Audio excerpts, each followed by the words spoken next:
Test 5. Section 1. You will hear a conversation between a psychiatrist in the medical centre of the college and a new student. First, you have some time to look at questions 1 to 4.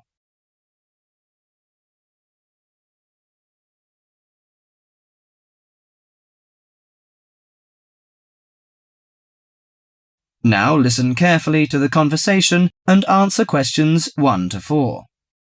Hello, sit down, please. Thank you. Now, you are a new patient, aren't you? Yes, that's right. Okay, so I'd better get some basic details down first. Right, we'll start with your name. Martin Hansen. Do you spell that S-O-N or S-E-N? Hansen. Okay, and you're a first-year student? Yes, I am. Study in? Electronics, actually. I hope you enjoy it. Thanks. And your address?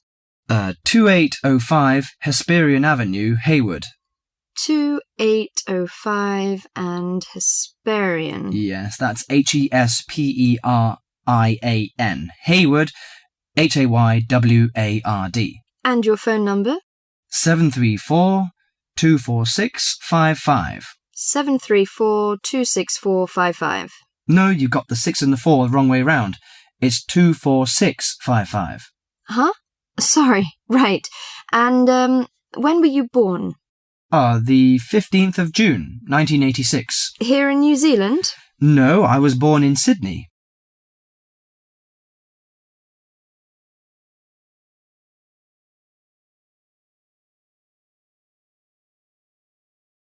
Before you hear the rest of the conversation, you have some time to look at questions 5 to 10.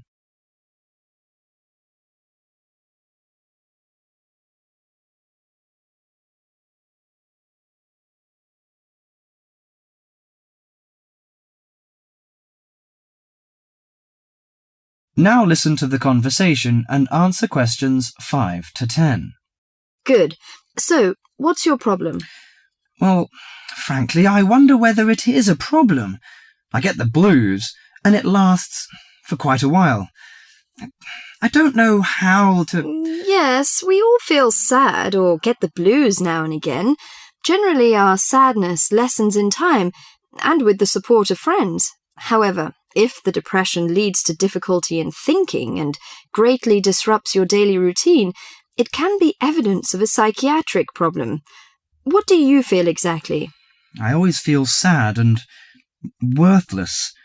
I find it hard to fall asleep and wake up early in the morning. How long has it lasted? Nearly half a month. Do you feel fatigue or loss of energy?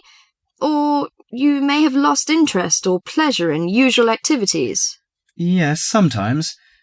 At first I thought I could overcome it by myself, but I failed, and I'm so glad that you came here.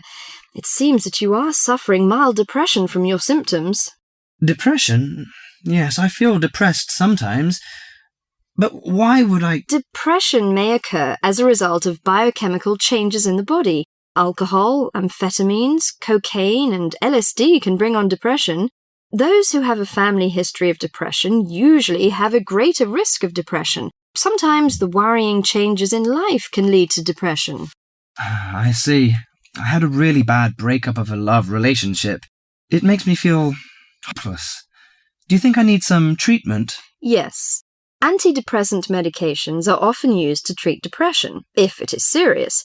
But I don't suggest them at first because of the side effects. I suggest psychotherapy, which can give you support and help you regain control.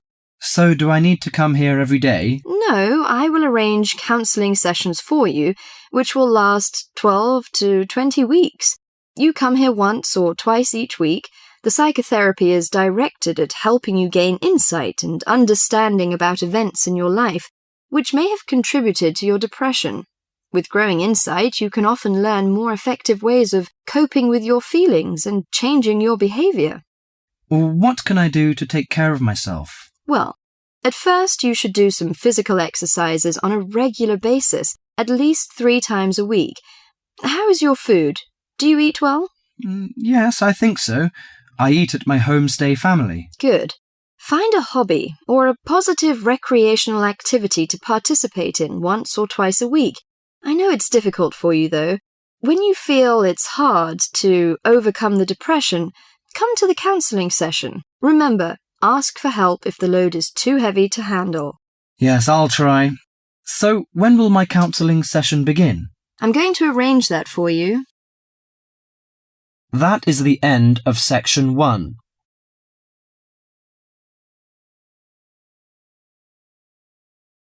You now have half a minute to check your answers.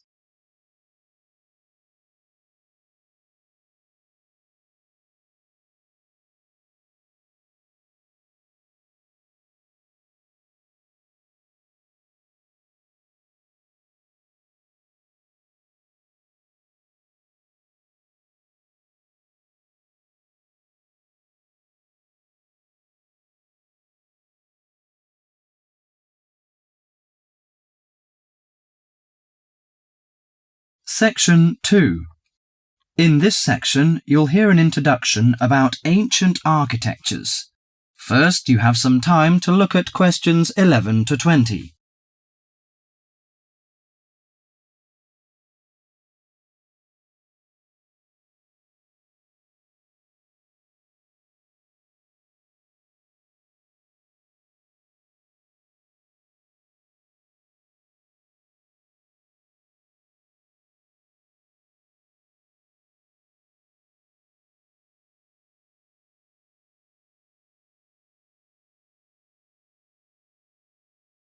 Now listen carefully to the tape and answer questions 11 to 20. The architecture of the ancients often reflects the ideas and beliefs of that time. Some of the ancient structures can give us a glimpse into the minds of the people who built them. Now, Professor Francis is going to talk to us about ancient architecture. No story is more interesting or impressive than the story of architecture, and in particular the activities of human beings in the art of building. Let's have a look at this in some detail. Did you ever visit the pyramids? Look at this picture, please. The pyramids in Egypt are true wonders of the ancient world. Khufu's pyramid is a stunning 138-metre-high mass of 2.3 million stones, each weighing about 2.5 tons.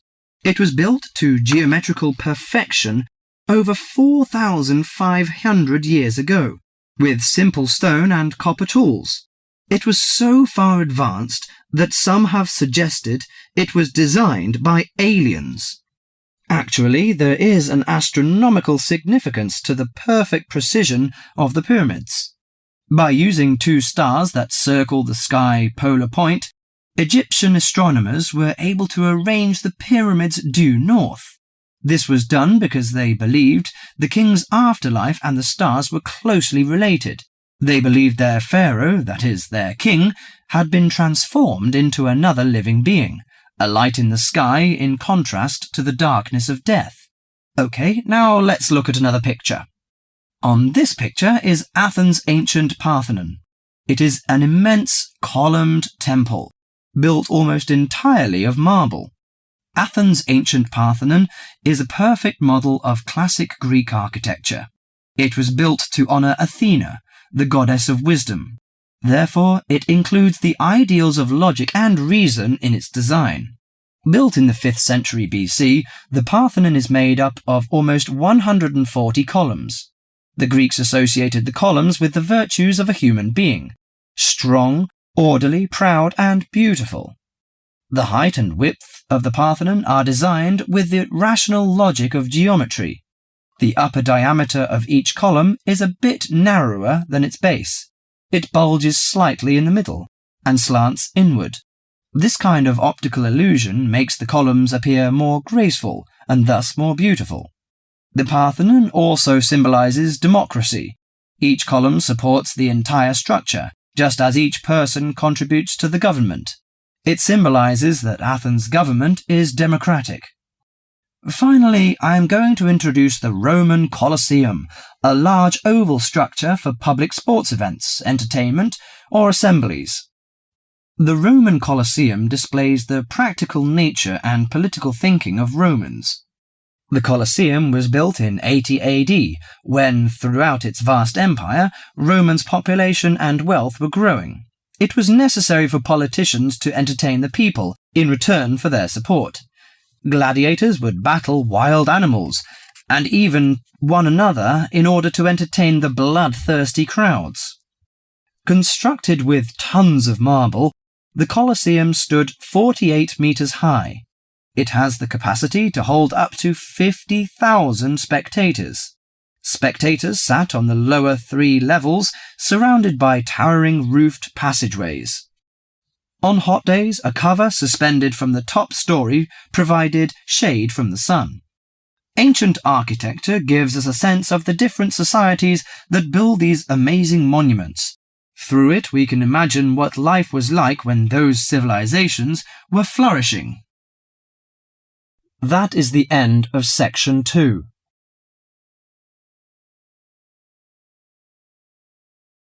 You now have half a minute to check your answers.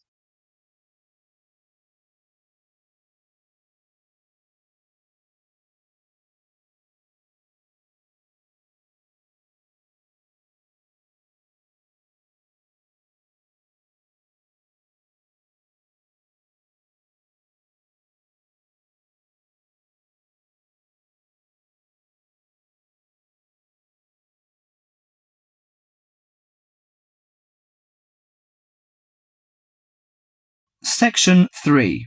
In this section, you'll hear an interview on IQ tests. First, you have some time to look at questions 21 to 30.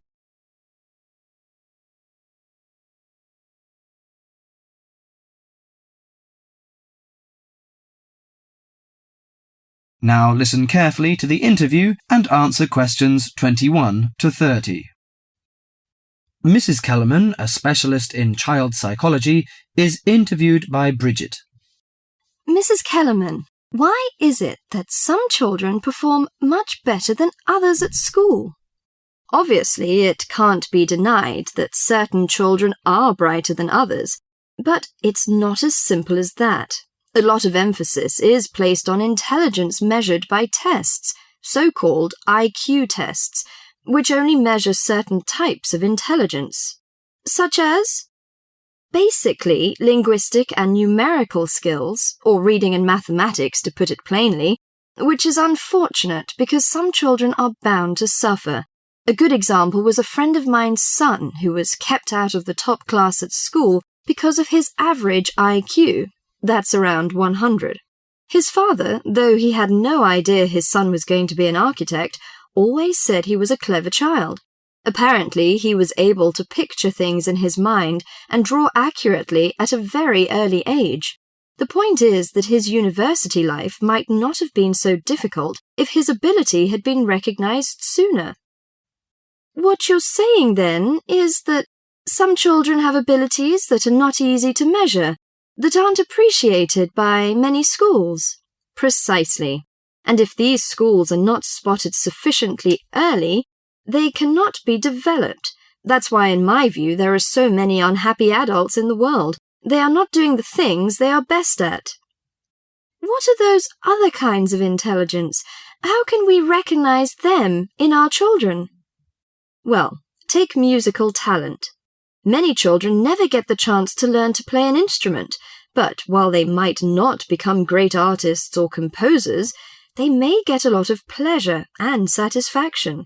Musically gifted children are fascinated by all kinds of sounds, car horns, animal noises, and so on, and they can easily recognize tunes and sing them in key. How can a parent encourage them? Sing to them and teach them new songs. Buy a piano or even a cheap instrument such as a recorder. If you can afford it, send them to music lessons as soon as possible. Play recordings of different instruments to them. What about a child who is good at sport? Could that be described as a form of intelligence? Most certainly. We psychologists call it motor or bodily intelligence. These children move gracefully and handle objects skillfully. A child who finds it easy to take things apart and use various tools may well become an engineer with the right encouragement. We should give them models to make and take them to science museums. However, unless these children are also good with words and numbers, they will probably not do well in school examinations. Is there anything a parent can do to help in this case? Yes, it may be worth spending money on private lessons, but, hardly anyone is good at everything. In my opinion, a child should be judged on his individual talents. After all, being happy in life is putting your skills to good use, no matter what they are. That is the end of section 3.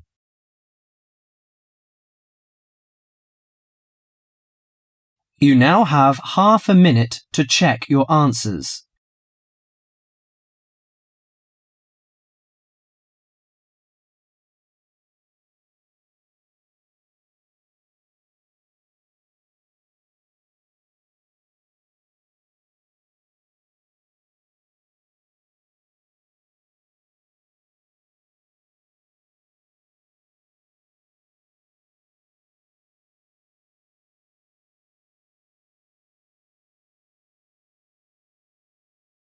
Section 4.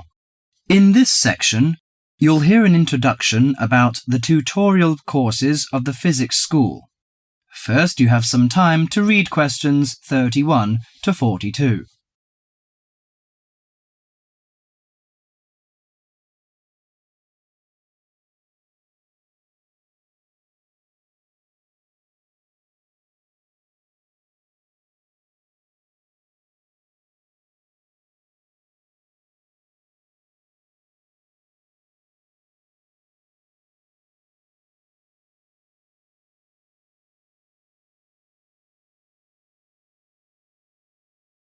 Now listen carefully to the tape and answer questions 31 to 42.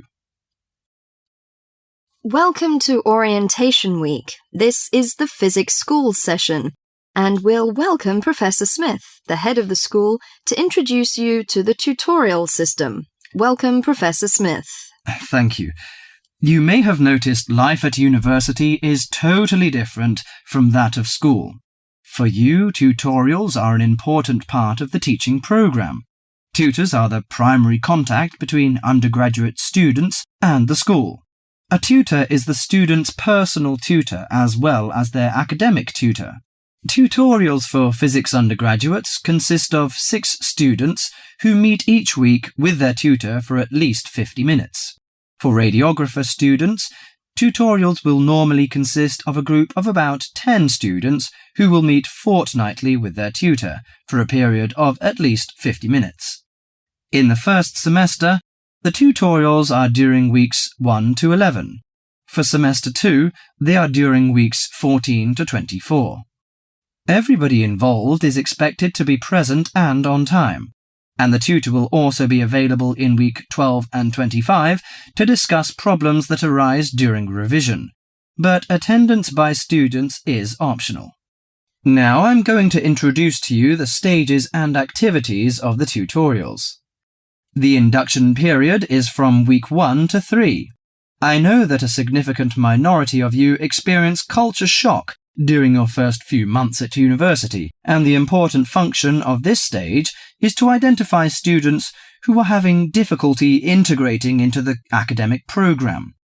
In particular, tutors should check your attendance of lectures, tutorials, laboratory sessions, and this sort of things. Tutors also help you tackle work in a systematic and effective manner. Stage 2 begins from the 4th week. Some tutorials of this period are to be devoted to discussion or going over the students' lecture notes, but approximately 50% of tutorial time is to be devoted to coursework. You should finish the weekly homework assignments of 2 hours duration with at least 50% involving written work. At least 8 homework assignments during the year should involve answering problems set on coursework. The written work collected by the tutor should be marked within a week of handing in, and generally the assignments should be graded. The third stage starts from week 8 till the 10th. During this period, math and 4 core physics programs are included. The majority of tutorial time should be devoted to work which supports the lecture programs and laboratory work.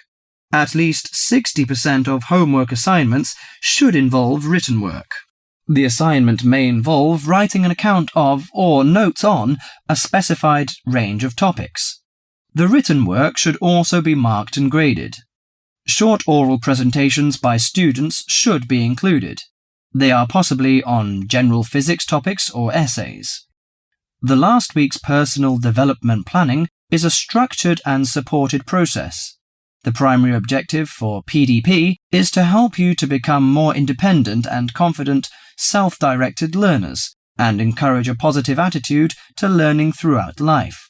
It is undertaken by yourselves to reflect upon their own learning, performance and achievement, and to plan for their personal, educational and career development. Finally, if without evidence of good reason you miss more than 2 sessions during a semester, or if the tutor is not satisfied with your progress, the matter must be immediately referred to the program director, who will normally issue formal warning, verbal and written. This will inform you that your place at university is under threat of withdrawal if no improvement is made. That is the end of section 4.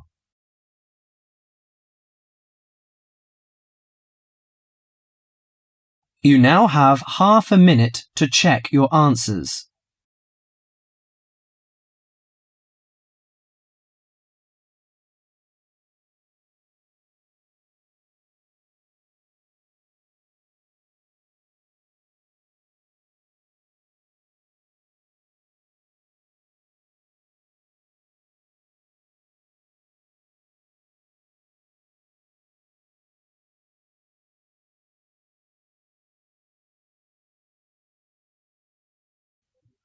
That is the end of the listening test.